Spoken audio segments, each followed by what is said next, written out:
நம் முன்னோர்கள் பலவிதமான உயிர்த்தியாகங்கள் செய்திருக்கிறார்கள். அப்படிப்பட்ட உயிர்த்தியாகம் செய்த ஒரு சில போராட்டங்களை உங்களுக்கு நினைவு கூற நான் பணியப்பட்டுள்ளேன்.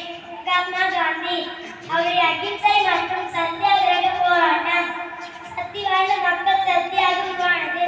நேதாஜி சுபாஷ் சந்திர போஸ் அவருடைய தூய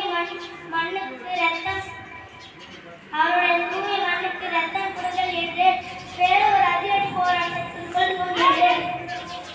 பகத்சிங், பாபு பிள்ளை, ஆங்கிலத்திபாய் மற்றும் பலர் உலகம் தியாகம் அனுபவித்த துன்பம், வலி, உழைப்பு ஆகியவற்றின் பலனாகத்தான் நாமெல்லாம் இப்பொழுது இவ்விதமாக சுதந்திரமாக வாழ்கிறோம் என்பதை பெருமையுடன் கூற வேண்டும்.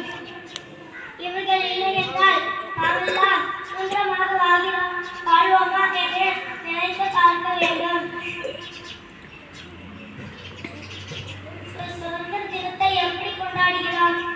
ஆகஸ்ட் 15 அன்று நம் நாட்டின் பிரதமர் டெல்லியில் உள்ள செங்கோட்டையில் தேசிய கொடியேற்றி நாடு முழுக்க உரை நிகழ்த்துகிறார். பள்ளிகள், கல்லூரிகள், அலுவலகங்கள் மற்றும் அரசு தளங்களில் தேசிய கொடி ஏற்றப்படுகிறது. தேசிய கீதம் பாடப்படுகிறது. மாணவர்களுக்கு கலை நிகழ்ச்சிகள் நடத்தப்படுகிறது. இந்நாளில் நாம் ஒரு சில உறுதிமொழிகளை ஏற்க வேண்டும்.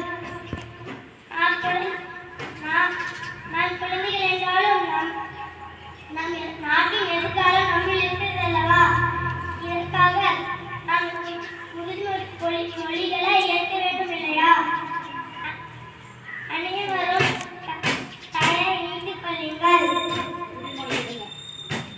நல்ல பழக்க வழக்கங்களை கற்றுக்கொள்ள வேண்டும்.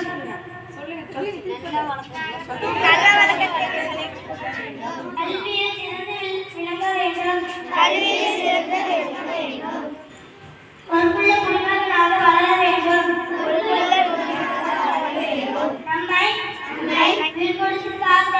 உயிர் கொடுத்து காத்த முன்னோர்கள் மற்றும் சுதந்திர போராட்ட வீரர்களின்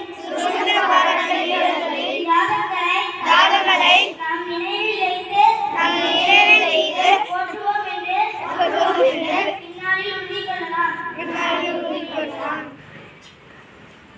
என் உரையின் நிறைவாக சுதந்திரம் என்பது ஒரு பொக்கிஷம். அதை நாம் பாதுகாக்க வேண்டும். நான் இந்திய நாட்டில் பிறந்ததில் பெருமை கொள்கிறேன். என் இந்திய நாடு சுதந்திர நாடு என்று கர்வம் கொள்கிறேன். இந்தியாவை பாதுகாக்க நாம் கடமைப்பட்டவர்கள். ஜெய் ஹிந்த், வந்தே மாதரம். நன்றி, வணக்கம்.